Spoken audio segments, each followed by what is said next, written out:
ఏంటి ఎలా ఉందంటారు ఈ గెలుపుని అసలు ఎలా చూడొచ్చు అంటారు? ఇది గెలుపా? అసలు 11 సీట్లు ఎందుకు కోల్పోయారు? గెలుపు ఎట్లయింది ఇది? 164 సీట్లు గెలిచారు. అది నా దృష్టిలో గెలుపు కాదు. అదేంది? ఎందుకంటే ఇంత దుర్మార్గ దుష్టమైనటువంటి పాలనలో ఆ 11 కూడా ఉండకూడదు. ఆ రెండు పంగనామాలు కూడా ఉంచకూడదు.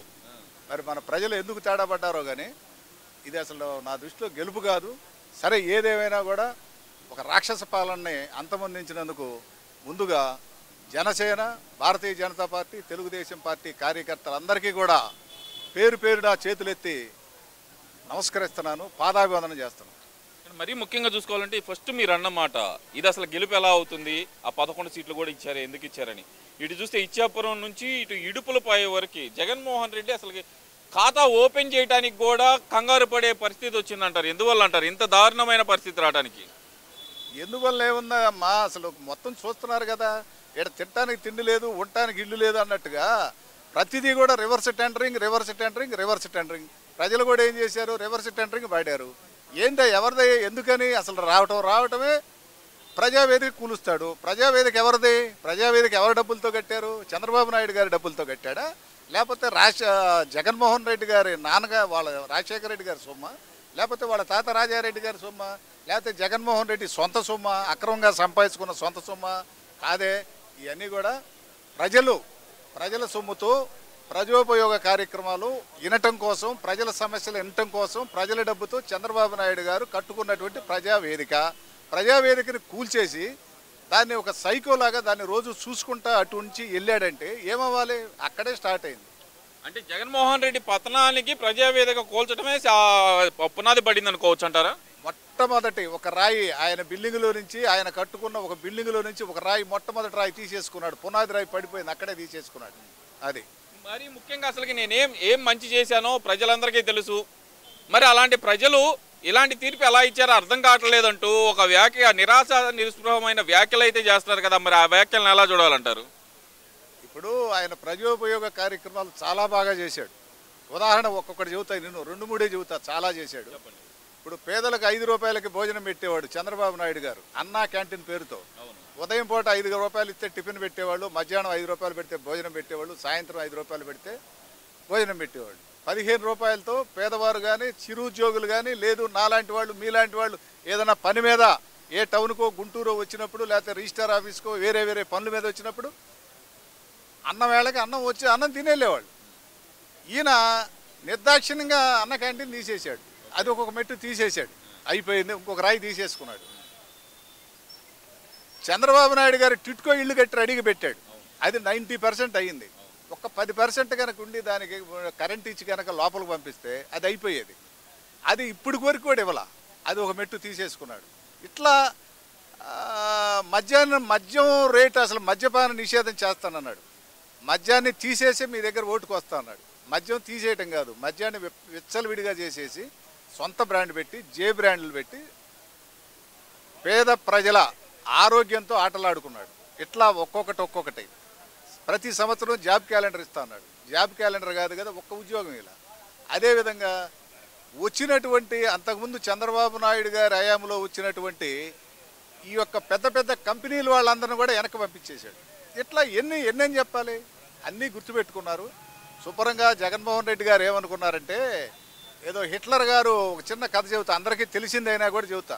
హిట్లర్ గారు ఏం చేసేవాడంటే ఒక కోడిని తీసుకొచ్చి కోడి బొచ్చంతా వీగి అక్కడ పెట్టి అది విలవిల్లాడిపోయినాక ఒక గుప్పెడు కాళ్ళ దగ్గర కోడినేసి ఒక గుప్పెడు గింజలు చల్లేవాడు. అవి గింజలు ఏరుకు తింటా ఉండే ఆనందపడేవాడు.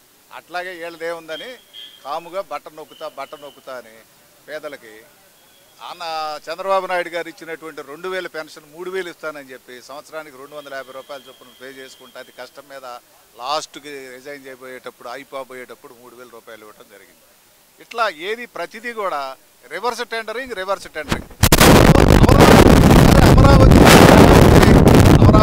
అమరావతి అన్నాడు. ఏందో ఎక్కడ లేని ఆయనకి ఏదో చేసినట్టుగా ఎప్పుడు కూడా పరదాలు కట్టుకొని పరదాల ముఖ్యమంత్రిలాగా చెట్లు నరుక్కుంటా ఇవాళ 50 డిగ్రీల సెల్సియస్ డిగ్రీలో ఉన్నాం. ఇవాళ ఒక చెట్టు ఉంటే ఇదిగో చెట్టు కింద కూర్చొని ఆనందంగా మాట్లాడుతున్నాం. ఆయన వచ్చి చెట్లు ఏం పాపం చేసినాయి? ముముక్షువులు నోరు లేని చెట్లు ఏం చేసినాయి, చెట్లు నరుగుతారు. ఏంటి ఇది చేసేది? అన్యాయం, అక్రమైనటువంటి పరిపాలనలో. అందుకే ప్రజలు శుభ్రంగా మంచి తీర్పు ఇచ్చారు. ప్రశాంతంగా ఉండేటువంటి వాళ్ళను కూడా ఎవరన్నా నీలాంటి వాళ్ళు నాలాంటి వాళ్ళు నోరు తెరిస్తే కేసులు పెట్టడం, ముట్టి బాల పట్టడం పోలీసుల చేత, అది వాళ్ళు చేసింది. భయభ్రాంతులు చేశారు. కరెక్ట్ సమయం వచ్చింది, ప్రజలు మంచి తీర్పు ఇచ్చారు. ప్రజలకి వేల వందనాలు. ముఖ్యంగా కడప జిల్లాలో కూడా అంటే సొంత నియోజకవర్గం ఏదైతే పార్లమెంట్ సొంత నియోజకవర్గం కడప జిల్లా ఒకప్పుడు కాదు, రాజశేఖర రెడ్డి ఉన్నప్పటి నుంచి కాంగ్రెస్కి, తర్వాత జగన్మోహన్ రెడ్డి కంచుకోటలో ఉన్న కడప నియోజకవర్గం కూడా, కడప జిల్లా కూడా జగన్మోహన్ రెడ్డిని వ్యతిరేకించడానికి గల కారణం ఏమనుకోవచ్చు అంటారు? జగన్మోహన్ రెడ్డి ఏముంది? జగన్మోహన్ రెడ్డి ఏమైనా దేవుడే అయింది? జగన్మోహన్ రెడ్డి ఆయన మనలాంటి వాళ్ళే. జగన్మోహన్ రెడ్డిది ఏం లేదు. అంతకుముందు వాళ్ళ తాత రాజారెడ్డి రాజ్యాంగం అన్నట్టుగా ఏదో భయపెట్టి భయభ్రాంతులను చేశారు. మొన్న కూడా సాగు తప్పి కొనలోట్టపోయి, అంతకుముందు ఆయన మెజార్టీ ఎంతండి, మొన్న మెజార్టీ ఎంతండి? ఓటుకి 2000 చొప్పున జగన్మోహన్ రెడ్డి గారు మొన్న పులివెందుల నియోజకవర్గంలో అతి కష్టం మీద బయటపడ్డాడు. డబ్బులు పంచాడు పులివెందులలో జగన్మోహన్ రెడ్డి గారు ఓట్లకి డబ్బులు పంచాడు. లేని పక్షంలో బీటెక్ రవి గారు బ్రహ్మాండమైనటువంటి మెజార్టీతో గెలిచేవాడు. ఎంత మెజార్టీతో మన గెలిచాడండి జగన్మోహన్ రెడ్డి గారు? మరి అంతకుముందు ఆయన మెజార్టీ ఎంతండి? మరి ఏమైనాయండి ఆ ఓట్లన్నీ? ఏమైనాయండి? ప్రజా తీర్పు ఆయనకు వ్యతిరేకంగా ఉంది. అదేవిధంగా ఎన్ని సీట్లు గెలిచారండి కడపలో మొత్తం ఆదినారాయణ రెడ్డి గారు కానీ ఎవరైనా సరే బ్రహ్మాండమైనటువంటి మెజార్టీతో గెలుచుకుంటూ వచ్చారు. తిరుగుబాటు మొదలైంది. ఈయన పరదాల ముఖ్యమంత్రి వద్దనుకున్నారు. పరదాల ముఖ్యమంత్రి ఎందుకు? చంద్రబాబు నాయుడు 74 ఏళ్ల వయసులో 50 డిగ్రీల సెల్సియస్ ఉన్నటువంటి ఎండల్లో బ్రహ్మాండంగా రోజుకు 3 మీటింగులు 4 మీటింగుల్లో పాల్గొనడం జరిగింది. మరి ఆయనేమో బస్సు యాత్రని బస్సుల్లో ఏసీ బస్సుల్లో తిరుగుతా ఏదో ఎకిలి నవ్వులు నవ్వుతా పోయాడు. ప్రజలు కూడా ఎకిలిగానే ఇచ్చారు. అది ప్రజలు ఏమైనా కూడా ప్రజల దేవుళ్ళు. ఇప్పుడు కూడా మాట్లాడదు. ఇప్పుడే వస్తున్న వార్తల ప్రకారం చూస్తుంటే కనుక ఈవీఎంలు బ్యాన్ చేయాలి అని చెప్పి పెద్ద పెద్ద కంట్రీల్లోనే యాస్టిట్యూషన్ అంటే ధర్నాలు జరుగుతున్నాయి. ఇండియా దానికి అతీతం కాదు అంటూ జగన్మోహన్ రెడ్డి ఒక ట్వీట్ వేసినట్టు, అలాగే ఆయన మాట్లాడుతున్న విధానాన్ని అసలు ఎలా చూడాలంటారు? ఏమండి, ఆయన 151 సీట్లు వచ్చినప్పుడు ఈవీఎంలు కదా జరిగింది? ఈవీఎంల మీదే కదా, లేకపోతే ఏమైనా ఇంకో వేరే విధంగా జరిగినాయా? ఆయన గెలిచినప్పుడేమో ఈవీఎంలు బ్రహ్మాండంగా పనిచేసినాయా? ఎదుటి వాళ్ళు గెలిచేటప్పటికి ఈవీఎంలు తేడా జరిగిందా? మరి ఈవీఎంలు తేడా చేస్తే ఆయన ఎట్లా గెలిచాడు? జగన్మోహన్ రెడ్డి ఎట్లా గెలిచాడు? అవినాష్ రెడ్డి ఎట్లా గెలిచాడు?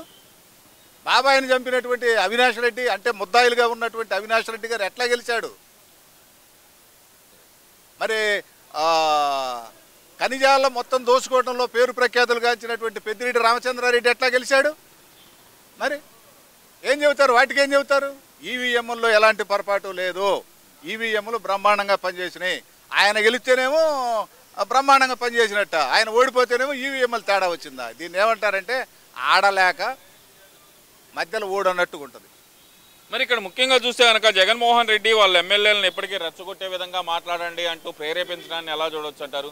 ఎదుర్కోండి, ఎదురు తిరగండి అంటూ ఇప్పటి నుంచే మొదలు పెట్టడాన్ని ఎలా చూడొచ్చు అంటారు? ఆయన సైకో ఎందుకంటే వాళ్ళ ప్రవర్తన అట్లా ఉంటుంది. నలుగురు నడిస్తే వాళ్ళని గుర్తించరు ఎవరో కూడా. ఆయన సొమ్మేం పోయింది, వెళ్తాడు ఎక్కడో దాక్కుంటాడు. ఆయన ఏముందో లండన్ పోతాడు, లేకపోతే ఎటు పోతాడు. పోవటానికి కూడా వీల్లేదేక ఆయన తిరగమని ఎదురు. ఇప్పుడు సిబిఐ కేసులు ఎంటాడుతున్నాయి.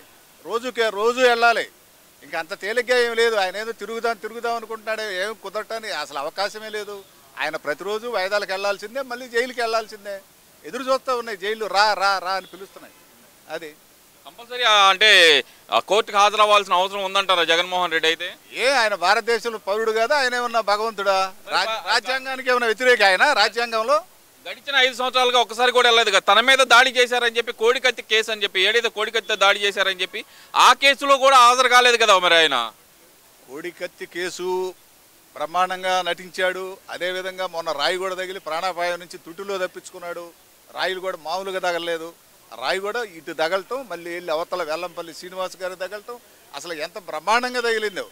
అసలు అటువంటి యాక్షన్ థ్రిల్లర్ 500లో ఆస్కార్ అవార్డులు రావదగినటువంటి వ్యక్తి మన జగన్మోహన్ రెడ్డి గారు. మరి ఇప్పుడైతే కంపల్సరీ హాజరవ్వాల్సిన పరిస్థితి ఏర్పడింది అంటారా? కంపల్సరీ. వెళ్ళకపోతే ఏం జరుగుతుంది? వెళ్ళకపోతే తీసుకెళ్లి బొక్కలో వేస్తారు. వెళ్ళకపోతే ఏం చేస్తారు? బొక్కలో వేస్తారు. మరి 5 సంవత్సరాలు ఎందుకు చేయలేదు? 5 సంవత్సరాలంటే అక్కడ జరిగింది ఒక కార్యక్రమం. అక్కడ బీజేపీతో అంటగాగాడు, బీజేపీ వాళ్ళ సపోర్ట్ తీసుకున్నాడు, అట్లా నడిచింది. అదొక చరిత్ర. ఎల్లకాలం ఒక రకంగా ఉండదు, చక్రం తిరిగిద్ది. ఇప్పుడు చక్రం తెలుగుదేశం పార్టీ దీంట్లోకి వచ్చింది. ప్రజా తీర్పు తెలుగుదేశం పార్టీ, జనసేన, బీజేపీ వీళ్ళ చేతిలో ఉంది. కాబట్టి కంపల్సరీ కూడా ఆయన జైలుకి వెళ్లాల్సిందే, అవినాష్ రెడ్డి గారు జైలుకి వెళ్లాల్సిందే. అన్నీ చట్టం తన పని తను చేసుకుపోతుంది.